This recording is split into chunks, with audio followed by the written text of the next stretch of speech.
j'aimerais bien, comment dire, sur la question de sacrifier le respect du droit international humanitaire sur l'autel de la diplomatie économique, ça serait formidable si à chaque fois qu'on veut promouvoir le règlement d'un conflit, s'il suffisait de le vouloir pour le faire. Aujourd'hui, il y a des tas de situations où on essaye, on veut, on est clairement engagé et on n'y arrive pas. C'est pas parce qu'on n'y arrive pas qu'on ne veut pas. Et donc, on y travaille. Encore une fois, on est dans cette situation où on a ce hiatus qui tient.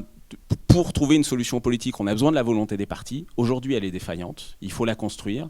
Et pour la construire, on a besoin d'avoir une volonté de la communauté internationale. Et aujourd'hui, cette volonté de la communauté internationale, elle n'est pas claire, encore une fois, parce que chacun vient avec des idées différentes, des objectifs différents, des arrière-pensées différentes. Et vous avez aujourd'hui, y compris au Conseil de sécurité, qui est l'endroit où on essaye de construire ça, et qui n'est peut-être pas le meilleur endroit, mais qui est pour l'instant celui qui nous semble le plus propice à essayer de faire quelque chose, parce qu'à la fois il réunit des représentants des différentes parties au conflit, il a une autorité, il a une capacité, il a une légitimité, et il a malgré tout un intérêt aussi à essayer de retrouver ce consensus. Donc c'est le Conseil de sécurité, et au sein du Conseil de sécurité, vous avez des pays qui tiennent des positions diamétralement opposées. Et au milieu, non pas une majorité d'États qui est parfaitement claire et simplement un extrême d'un côté et un autre extrême de l'autre, mais vous avez une gradation extrêmement compliquée, et encore une fois, chacun avec son arrière-pensée, ceux qui pensent à la Syrie, ceux qui pensent à l'Iran, ceux qui pensent à Al-Qaïda, et ceux qui pensent à leurs relations avec... évidemment, la Jordanie est sous très forte...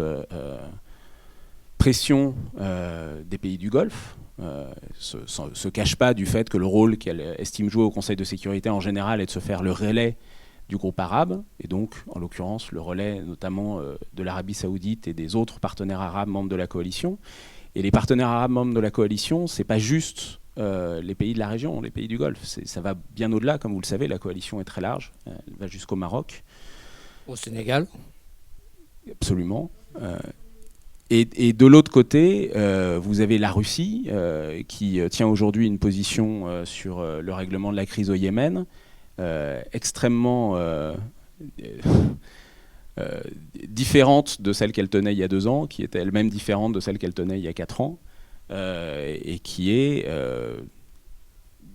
pas juste critique sur l'action de l'Arabie saoudite, mais qui cherche à, d'une certaine manière, qui aimerait sans doute forcer un accord plus que le Conseil de sécurité ne le fait aujourd'hui, avec le risque d'avoir une résolution qui sans doute serait plus satisfaisante à la lecture, mais serait pas beaucoup plus efficace que des tas d'autres résolutions dont on sait qu'elles n'arrivent pas à changer une dynamique de conflit, malheureusement. Et donc on essaye de trouver un équilibre entre tout ça. Voilà. Très bien. On reviendra en fin de notre débat sur ces questions, mais c'est l'occasion pour vous maintenant d'échanger, de questionner aussi avec nos intervenants, et puis ça sera l'occasion aussi pour moi de me faire l'interprète de 2 ou 3 questions qui sont arrivées par Internet. Voilà, on est moderne au CICR. Question.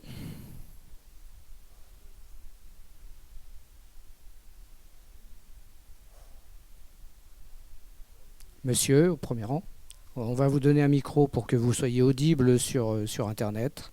Merci. Personnellement, je connais depuis ce matin d'ailleurs précisément un petit peu l'action de MSF, mais est-ce que vous pourriez nous préciser un peu plus pour le CICR les endroits où vous intervenez en dehors d'Aden, donc où on a compris que vous aviez un hôpital ou une action coordonnée apparemment. Merci. Très bien, c'est l'occasion de dire effectivement que le CICR est quasiment présent partout au Yémen. C'est cela ? On l'essaye. On a 4 bureaux, un à Sada, un à Sanaa, Taïz et Aden. On a essayé de travailler ces dernières années à avoir un accès à l'ensemble du pays. dans différents domaines. Alors le domaine médical, où MSF a une grande expertise, on a essayé de coordonner un petit peu avec une équipe chirurgicale qui est venue en relais. Sinon, on soutient certains centres médicaux dans l'ensemble du pays. Sinon, c'est un peu la palette générale du CICR qui va de tout ce qui est l'accès à eau et sanitation, accès à l'eau, tout ce qui est la protection pour nous qui est importante. Parce qu'une fois encore, aujourd'hui, on se focalise sur cette dernière couche de conflit avec l'opération de la coalition et les combats dans le sud. Mais il faut bien penser que le Yémen avait d'autres conflits auparavant qui se maintiennent, qui sont là. Et il y avait déjà une grande nécessité d'assistance humanitaire avant cette opération qui a été lancée il y a 3 mois. Donc on a un petit peu l'ensemble de la palette des activités qu'on peut imaginer. On essaye aussi de s'assurer que le droit international humanitaire soit compris et respecté. Mais on a vraiment... Au Yémen, c'est vraiment le théâtre des opérations où on a réussi à avoir un dialogue avec l'ensemble des parties, finalement. On peut dialoguer. Le concept de neutralité, impartialité, qui est, je crois, alors je vais plus regarder les Yéménites, mais je ne vais pas parler en leur nom, mais ce n'est pas un concept très facile à comprendre, qui a été compris en tout cas au niveau de comment des organisations comme MSF ou le CICR travaillent, de pourquoi on est là, et que c'est vraiment simplement de la réponse humanitaire, sachant qu'on a une difficulté peut-être supplémentaire par rapport à MSF, c'est notre emblème, si je puis me permettre, parce que d'avoir une croix sur notre emblème au Yémen, c'est pas facile à expliquer, et ça nous a pris beaucoup de temps, et vous seriez surpris qu'aujourd'hui, puisque vous mentionnez Al-Qaïda, c'est Al-Qaïda qui nous demande de mettre l'emblème pour pouvoir nous rendre dans des régions comme Hadramaut, ou des régions comme Mareb, ou des régions où ils sont vraiment présents, pour pouvoir nous reconnaître. Et nous, c'est une bonne preuve d'une compréhension, d'une acceptation du travail du CICR. Et une fois encore, pas parce qu'on a un joli discours et parce qu'on a des belles théories, mais parce qu'on fait ce qu'on dit. Et là, on a eu un exemple juste rapidement, quand il y a eu toutes ces opérations, qui étaient un peu le début des opérations des Houthis qui ont commencé à descendre sur le sud, qui étaient ces 2 madrasas à Kitaf et Damaj, fin 2013, où il y avait cette ville de Damaj qui était sous siège, et que le CICR a pu, avec beaucoup de difficultés, mais finalement évacuer les personnes blessées de Damaj. C'était une action qui a été extrêmement médiatique et qui a permis aussi aux personnes de comprendre qu'est-ce que c'est le CICR, qu'est-ce qu'il fait, le pourquoi du comment, et ça a fini vraiment par nous aider. Donc une fois encore, pour être accepté, c'est le contact avec les communautés, mais c'est surtout faire ce qu'on promet et faire les choses concrètement. Les gens observent beaucoup, ils n'ont pas besoin de Twitter ou Facebook pour voir, il y a le dialogue entre les différentes personnes, les différents liens, et ça permet d'être accepté à la fin. Mais c'est pas gagné d'avance en tout cas. Derrière ce que vous dites, il y a aussi le fait de jouer sur les réseaux invisibles de la société yéménite, qui sont des réseaux familiaux, tribaux, très, très, très complexes, et qui peuvent finalement, lorsque vous les utilisez, et lorsque eux-mêmes ont le sentiment d'être utilitaristes dans la démarche humanitaire, peuvent être très utiles, c'est ça ? Je ne vais jamais avoir la prétention de croire qu'on comprend comment ça fonctionne. On voit en tout cas certains mécanismes. On sait par exemple, quand on parlait de guerre sectaire, effectivement, comme vous le disiez, ce n'est pas une guerre sectaire, mais c'est aussi lié justement aux liens tribaux, au fait que l'importance de la tribu, au-delà des connotations religieuses et ce genre de choses. Effectivement, on voit un peu comment ça fonctionne. On voit de comment les interactions entre différents groupes se passent, comment des alliances temporaires se passent. Et l'importance de la cohérence. Alors on prétend être cohérent, il n'y en a vraiment pas le choix au Yémen, parce que si vous dites un message différent à l'un ou à l'autre, vous êtes sûr que vous allez vous faire choper, parce que vous n'imaginez pas les alliances en sous-main qui existent et comment l'information circule. Donc c'est vraiment être cohérent, ce qu'on est, c'est notre façon d'être, et heureusement, et c'est peut-être pour ça aussi qu'on finit par être accepté, parce qu'on a eu tendance, les organisations humanitaires par le passé, à faire des exceptions sur nos principes. Parce que le Yémen, c'est compliqué. Le Yémen, pour être accepté, ça demande beaucoup de complications, de compréhension. Donc des fois, on a eu tendance à fermer un peu les yeux sur certains de nos principes pour pouvoir installer un bureau, pour pouvoir être présent. Et on a vu que c'est vraiment une politique à court terme, parce que justement, les gens ne comprennent pas et finissent à pas comprendre qu'est-ce qu'on veut et qu'est-ce qu'on fait. Donc de tenir un discours cohérent, clair, où on respecte nos principes, même si ça va nous mettre plus de temps pour être accepté, finalement, on va gagner en merci, et être meilleur accepté sur le long terme, en tout cas.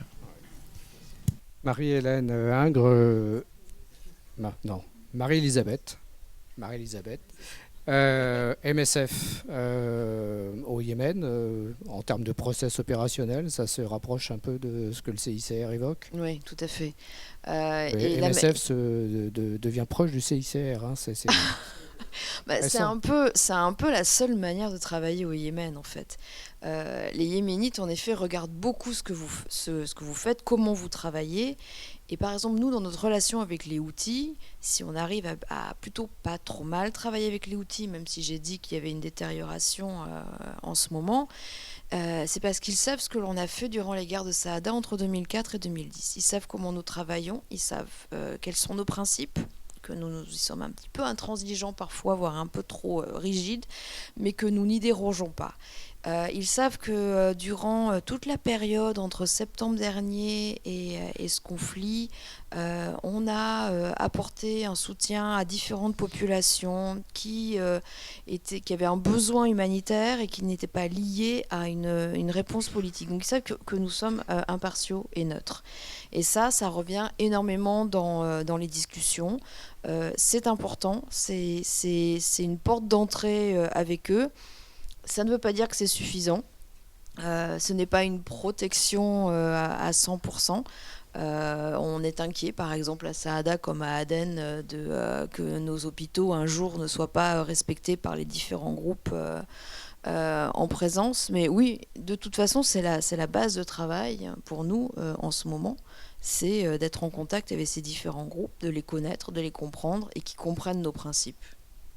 Alors ce que vous venez de dire l'un et l'autre, en fait, peut servir d'introduction à une question qui nous arrive par Internet, puisque le 5 à 7 est diffusé en direct, vous savez, sur Internet, qui est une question qui concerne les otages, justement, les otages au Yémen.